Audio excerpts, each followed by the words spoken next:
নমস্কাৰ মই নজমুল হক পোষণ অভিযান লখিমপুৰ ইউটিউব চেনেললৈ সকলোকে স্বাগতম জনাইছোঁ। এই ভিডিঅ'টোৰ জৰিয়তে ICDS কেজৰ যে 10টা মডিউল আছে তাৰে ঘৰলৈ নিয়া খাদ্য অৰ্থাৎ THR বা টেক হোম ৰেচন মডিউলটোৰ প্ৰয়োগ সম্বন্ধে আলোচনা কৰিম। প্ৰথমতে মই অতি চমুকৈ কৈ ল'ব বিচাৰিম যে আচলতে এই মডিউলটোৰ কাম কি, ইয়াত আপোনালোকে কি কৰিব। THR মডেলটি আচলতে স্বয়ংক্ৰিয়ভাৱে THR বেনিফিচিয়াৰী যিসকল আছে সেইসকলক চিনাক্ত কৰি দিয়ে। লগতে আপুনি বেনিফিচিয়াৰীসকলক কাক ৰেচন দিলে, কিমান দিনৰ বাবে দিলে, কাক দিয়া হোৱা নাই, গোটেইখিনি তথ্য এই মডেলটোত পাই যাব। যি কি নহওক আমি কম কেয়াৰ এপ্লিকেশ্যনটোলৈ সোমাই যাম। তাত আপোনালোকে কি বস্তু তাত আছে দেখুৱালে নিশ্চয় গম পাব। কম কেয়াৰ এপ্লিকেশ্যন ইয়াত মই ক্লিক কৰিলোঁ। ক্লিক কৰিলে ICDS কেছ ডেমো, যিহেতু আমি ডেমোত শিকিম সেইকাৰণে ৰিয়েল মোডত যোৱা নাই। ৰিয়েল মোডটো কেনেকৈ পায় আৰু ডেমোটো কেনেকৈ পায় সেইটো আপোনালোকে বেলেগ ভিডিঅ'ত যিহেতু দেখুওৱা হৈছে আপোনালোকে শিকি ল'ব। যি কি নহওক ICDS কেছ ডেমো ইয়াত মই ক্লিক কৰিম। ক্লিক কৰিলে ইয়াৰ গোটেইখিনি মডিউল যি 10টা মডিউলৰ কথা কৈছিলোঁ ইয়াত ওলাই আহিছে। ইয়াৰ পৰা ঘৰলৈ নিয়া খাদ্য এই মডিউলটোৰ প্ৰয়োগ সম্বন্ধে আলোচনা কৰিম। ইয়াত মই ক্লিক কৰাৰ লগে লগে আপোনালোকে বেনিফিচিয়াৰীৰ লিষ্ট পাই যাব। ইয়াত এটা কথা মন কৰিব, ইয়াত কাৰো নাম সোমাব নোৱাৰে। আপোনালোকে ইতিপূৰ্বে জানেই যে THR বেনিফিচিয়াৰীসকল কোনসকল, তথাপি মই এবাৰ কৈ দিব বিচাৰিছোঁ। গৰ্ভৱতী মহিলা, প্ৰসূতি মাতৃ আৰু 6 মাহৰ পৰা 3 বছৰৰ শিশু এইসকল হৈছে THR বেনিফিচিয়াৰী। এতিয়া ইয়াত নাম ভৰোৱাৰ জেগা নাই। ইয়াত নামখিনি যে আহিল ক'ৰ পৰা আহিল যদিও আপোনালোকে জানে এবাৰ কৈ দিব বিচাৰিছোঁ। এই পৰিয়াল ব্যৱস্থাপনা যিটো মডিউল আছে তাত ফেমিলি এড কৰিব লাগে। ফেমিলিৰ এড কৰাৰ পিছত মেম্বাৰসকল তাত এড কৰিব লাগে। এই মেম্বাৰসকলৰ কোন কি হয়, কাৰ বয়স কিমান, গোটেইখিনি তথ্য যিহেতু তাত ভৰোৱা হয়। মই ইয়াত ফেমিলি এডটো কেনেকৈ কৰে মই ইয়াত নেদেখুৱাওঁ, বেলেগ ভিডিঅ' যিহেতু অলৰেডি দেখুওৱা হৈছেই। যি কি নহওক ইয়াৰ পৰা নামখিনি তালৈ গুচি যায়। মই আগতে কি কৈছোঁ যে স্বয়ংক্ৰিয়ভাৱে ঘৰলৈ নিয়া খাদ্য মডিউলটোৱে কোন বেনিফিচিয়াৰী ই টানি লৈ আহে, চিনাক্ত কৰি দিয়ে যে অমুক THR বেনিফিচিয়াৰী হয়। যি কি নহওক এতিয়া আচল কথালৈ আহোঁ। মই ইয়াত সোমাই গ'লোঁ। সোমাই গ'লে ইয়াত বেনিফিচিয়াৰী যিসকল আছে প্ৰতিটোৰ লগতে একোটা আপোনালোকে চিম্বল দেখা পাইছে। প্ৰথমটোত কি আছে, এজনী মহিলাই এটি শিশু কোচত লৈ বহি আছে, মানে কি প্ৰসূতি মাতৃ, আৰু দুটি শিশু আছে আৰু এগৰাকী মহিলা আছে, মানে কি এইগৰাকী হৈছে গৰ্ভৱতী। যি কি নহওক চিম্বল চাই আপোনালোকে কৈ দিব পাৰিব। আৰু শিশু দুটি যে আছে এইটো হ'ল 6 মাহৰ পৰা 3 বছৰৰ ভিতৰৰ শিশু হয়। আচ্ছা, যি কি নহওক ধৰক এই হিতাধিকাৰীখিনি বেনিফিচিয়াৰীখিনি আপোনাৰ কেন্দ্ৰলৈ আজি THR নিবলৈ আহিছে। মই প্ৰথমতে প্ৰিয়া যাদৱ বেনিফিচিয়াৰী যিটো আছে ইয়াত মই ক্লিক কৰিম। ক্লিক কৰিলোঁ। ক্লিক কৰাৰ পিছত প্ৰিয়া যাদৱ, শিশু নিশা যাদৱ, ঘৰলৈ নিয়া খাদ্য বিতৰণ এতিয়ালৈকে হোৱা নাই, ওপৰত লিখা আছে। আমি কি কৰিম, ইয়াত ক্লিক কৰিম। ক্লিক কৰিলোঁ। ক্লিক কৰাৰ পিছত ফৰ্ম ওলাই আহিছে আৰু ইয়াত লিখা আছে কি প্ৰিয়া যাদৱ ঘৰলৈ নিয়া খাদ্য নিবলৈ আহিছিল নেকি। আপোনালোকে আহিছে দিব। তাৰপিছত ইয়াত ফৰ্মটো ফিল আপ কৰাৰ পিছত এই কাৰ্ড চিনটো যে আছে এইটো ক্লিক কৰিলে ফৰ্মটো আগুৱাই যাব, মানে আৰু ফিল আপ কৰিবলৈ আছে। ইয়াত ক্লিক কৰিব। ইয়াত মই ক্লিক কৰিলোঁ। তাৰপিছত কৈছে আপুনি প্ৰিয়া যাদৱক পৰিপূৰক আহাৰ বিতৰণ কৰিলেনে? ইয়াত আচলতে কি হৈছে, কুৱেশ্যনটোৰ লগত এনচাৰটো একজেক্টলি মিলা নাই। বিতৰণ কৰিলেনে, কৰিলোঁ বা নাই কৰা এনেকৈ হ'ব লাগিছিলে। তো যিহেতু ইংলিছ ছফ্টৱেৰ আছিলে, ইংলিছৰ পৰা অসমীয়ালৈ অনুবাদ কৰাৰ কাৰণে এনেকুৱা হ'ল। যি কি নহওক আমি বুজি ল'ম। কৰিলোঁ, ইয়াত মই এইটো ফিল আপ কৰিম। হয়, আহিছে, হৈ গ'ল।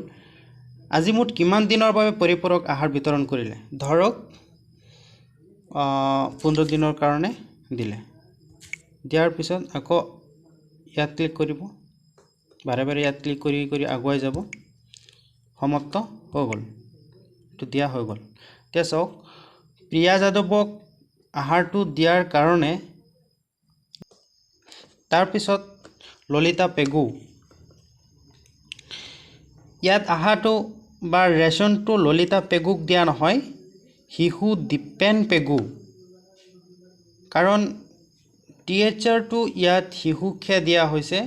যিহেতু শিশুটো অকলে চেণ্টাৰত আহিব নোৱাৰে, সেইকাৰণে মাতৃৰ নামটো ওপৰত আহিছে, কথা ইমানে। যি কি নহওক মই ইয়াত ক্লিক কৰিলোঁ। ঘৰলৈ নিয়া খাদ্য আকৌ ইয়াত আগৰ নিচিনা ক্লিক কৰিলোঁ।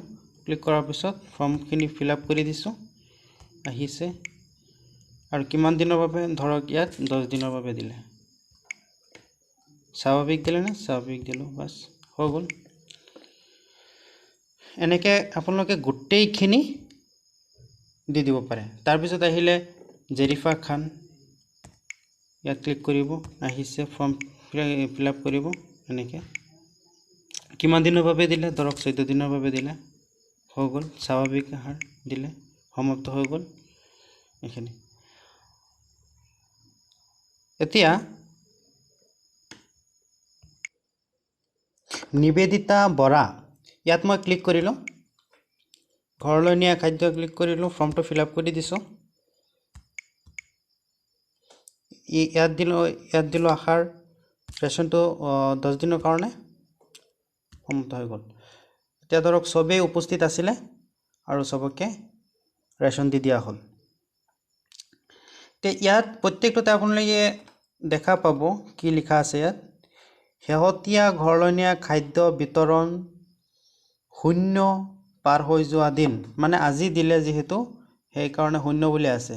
যদি এদিন পাৰ হৈ যায় তেতিয়াহ'লে 1 আহিব, 2 দিন পাৰ হ'লে 2 দিন আহিব। এনেকৈ গৈ গৈ যিমান দিনৰ কাৰণে ৰেচনটো দিয়া হ'ল সিমান দিনলৈকে যাব। তাৰপিছত আপোনালোকৰ ইয়াত এক ধৰণৰ সংকেত লাভ কৰিব, যেতিয়া নেকি আপোনালোকে গম পাই যাব যে ইয়াৰ প্ৰিয়া যাদৱৰ বা ললিতা পেগু বা জেৰিফা খান, নিবেদিতা বৰাৰ কি হৈ গ'ল, সিহঁতৰ ৰেচনটো খতম হৈ গ'ল, শেষ হৈ গ'ল। যি কি নহওক, এতিয়া ধৰক আপোনালোকৰ পৰা ইনফৰ্মেশ্যন এটা বিচৰা হ'ল বা আপোনালোকে নিজেই জানিব বিচাৰিলে যে প্ৰিয়া যাদৱৰ কিমান আহাৰ দিয়া হৈছিলে বা কিমান দিনৰ কাৰণে আহাৰটো দিয়া হৈছিলে। ইয়াত ক্লিক কৰিব। ক্লিক কৰিলে ক'ত চাব? এই ওপৰত চাব, ইয়াত ৰাউণ্ড চিনৰ ভিতৰত আই লিখা আছে, ইয়াত ক্লিক কৰিব। ক্লিক কৰিলে গোটেইখিনি ডিটেইলছ ওলাই আহিব। ইয়াত চাব, প্ৰিয়া যাদৱৰ ডিটেইলছটো ইয়াত আছে। আৰু ইয়াত ক্লিক কৰিলে এইটো কি কৰিব, এনেকৈ টানি দিব। এনেকৈ টানি দিলে এনেকৈ গুচি আহিব। গুচি আহিলে ইয়াত কি দিয়া আছে, ওপৰত দিয়া আছে কি, শেহতীয়া 4টা ঘৰলৈ নিয়া খাদ্যৰ ভ্ৰমণ। আজি আহিছে, এবাৰ দিয়া হৈছে কাৰণে 1 নম্বৰ দিয়ে। আজি 6 তাৰিখ 8 মাহ 6/8/20 বুলি ওলাইছে। এইটো কিমান দিনৰ কাৰণে দিয়া হৈছিলে? 15 দিনৰ কাৰণে। ইয়াত গোটেইখিনি ডিটেইলছ পাই যাব, গোটেইখিনি পাই যাব।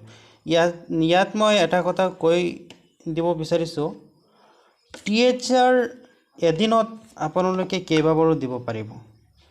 এই কথাটো এইকাৰণেই কৈছোঁ, যিটো নেকি হট কুক মিল দিয়া হয়, HCM বা এটা মডিউল আছে প্ৰতিদিনৰ পৰিপূৰক খাদ্য,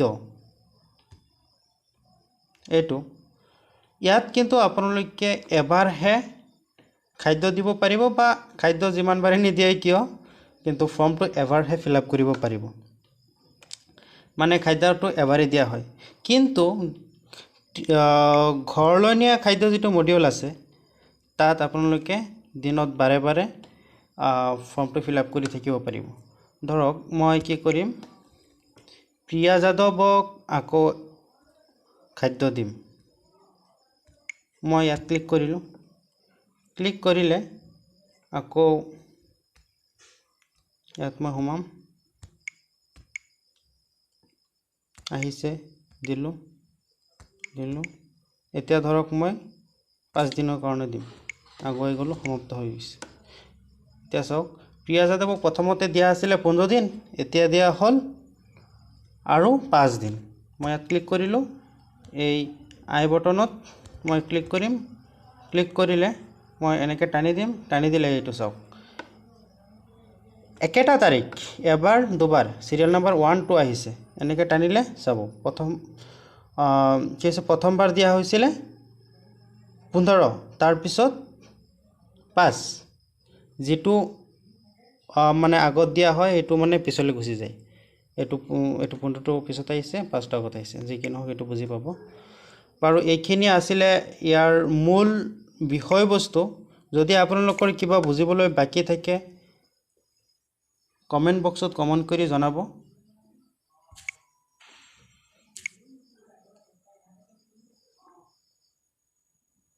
ধন্যবাদ